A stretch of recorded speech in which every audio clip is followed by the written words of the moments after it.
واللاتي يأتين الفاحشة من نسائكم فاستشهدوا عليهن 4 منكم، فإن شهدوا فأمسكوهن في البيوت حتى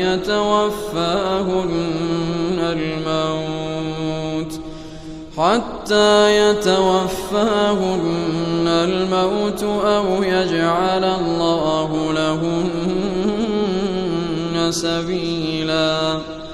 واللذان يأتيانها منكم فآذوهما، فإن تابا وأصلحا فأعرضوا عنهما، إن الله كان توابا رحيما.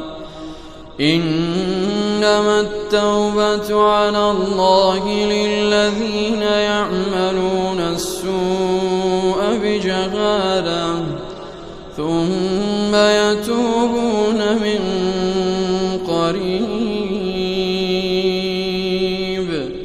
فأولئك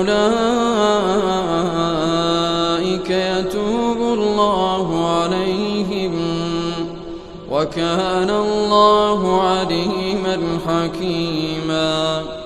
وليست التوبة للذين يعملون السيئات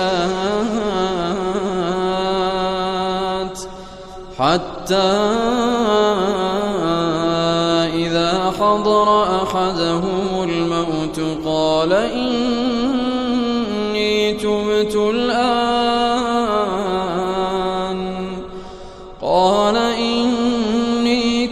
الآن ولا الذين يموتون وهم كفار، أولئك